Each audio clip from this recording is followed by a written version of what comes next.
ক্যানেল ভেঙে জল ঢুকছে কৃষি জমিতে, সংরক্ষিত জল বেরিয়ে যাচ্ছে এমনই অভিযোগ উঠে এলো ময়নাগুড়ি ব্লকের পদমতি ২ নং গ্রাম পঞ্চায়েতের ১ নং বৈকুর গৌরগ্রাম মিস্ত্রিপাড়া এলাকায়। স্থানীয় বাসিন্দা বিষ্ণু রায় জানান, বিগত ২০ বছর আগে এই ক্যানেল তৈরি হয়েছে। তারপর থেকে কোনো প্রকার সংস্কার করা হয়নি স্থানীয় প্রশাসনের তরফ থেকে।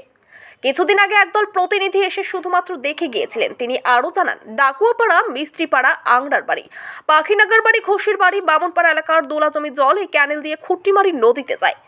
বর্তমানে ক্যানেল ভেঙে গিয়ে জল কৃষি জমিতে ঢুকছে, পাশাপাশি গভীরতা কমে গেছে।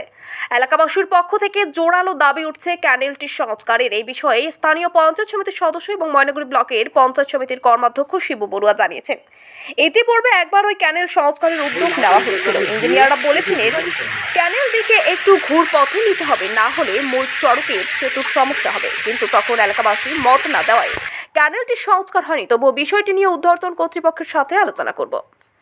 কোচবিহার মাথাভাঙ্গা থেকে আবির সিংহর রিপোর্ট, বাংলা ভারত নিউজ। ক্যানেলটা কতদিন আগে তৈরি হয়েছিল? বেশ দিনের হয়েছে। 20 বছর বেশ সিপিএমের আমলে ছিল, 20 বছর পার হয়েছে। তখন থেকে কি একবারও মেরামত করা হয়েছিল? হয়নি। মেরামত না করার ফলে এলা কি সমস্যা আছে? এই সমস্যা হচ্ছে জল আসছে না, গাছবানগুলো ভেঙে গেছে, আর গাছবানগুলো ভাঙা সব। আচ্ছা, তাহলে বর্তমানে কি দাবি আছে তোমার? এই এখন ওই গাছবানগুলো ঠিক মতো না করলে, আর এসে ওই ভাঙাগুলো ঠিক না করলে তো মুশকিল হয়ে যাবে। তোমার নাম? শৈলেশ রায়। এই ক্যানেলটা নিয়ে কি সমস্যা রয়েছে আপনাদের? এই ক্যালেন্ডার নিয়ে সমস্যা, তো এই ক্যালেন্ডার উপর এই আমাদের এদিকে কয়েকটা পাড়া আর কি, ডাকুয়াপাড়া, মিস্ত্রিপাড়া, আংড়ার বাড়ি, পাখিনাগার বাড়ি এবং কি ঘোষের বাড়ি, সাহাপাড়া, এই টোটাল দহলার জলটা আমাদের এদিক থেকে আসে। তো এই ক্যালেন্ডার মোটামুটি 20 বছরের মতন হয়ে গেল। হ্যাঁ। তো কোনো দিন মানে মেরামত যে হবে আর কি, সাইড প্যাকে ক্যালেন্ডার ভাঙা, মানে চতুর্পাশে মানে গাছগুলো সব ভেঙে গেছে, যার ফলে অনেক মানে কৃষকের মানে চরম ক্ষতি আর কি। মানে কৃষি জমিতে জল কৃষি জমিতে, ঢুকছে। হ্যাঁ, জল থাকে না। আর বিশেষ করে বর্ষার দিন তো ভীষণ অসুবিধা হয়।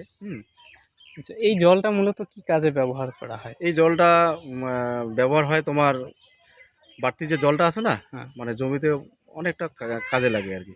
জমিরও এখন এই কাজে লাগে। ক্যালেন্ডার মেরামত না করার ফলে জলটা দাঁড়াতে পারে না। সামনের জমিগুলো অনেকটা মানে ভেঙে গেছে আর কি। আচ্ছা, ওইটা নিয়ে স্থানীয় প্রশাসনও দেখে না। হ্যাঁ, তো এর আগে একবার আসছিল, ওই প্রতিশ্রুতি দিয়ে যায়, কিন্তু কাজের কাজ কিচ্ছু হয় না। তো বিষয়টা, এই যে বর্ষা চলে আসে, আমাদের মোটামুটি মানে ভালোই আর কি সমস্যার সম্মুখীন হতে হচ্ছে আর কি। আচ্ছা, এখন মূলত আপনাদের কি দাবি রয়েছে? আমাদের দাবি বলতে কি, দাবি করলে না অনেক করা যায়। আমরা চাই যে মেরামতিটা হোক, হ্যাঁ।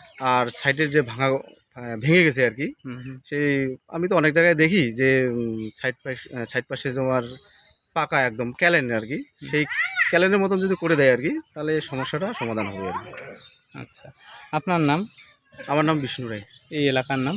এই এলাকার নাম হচ্ছে, আমাদের পাড়াটার নাম হচ্ছে মিস্ত্রিপাড়া, আর আমরা 1 নং হেলাবাগড়ি পদমতি গ্রাম পঞ্চায়েতের 1 নং বৈকুর গৌগ্রাম।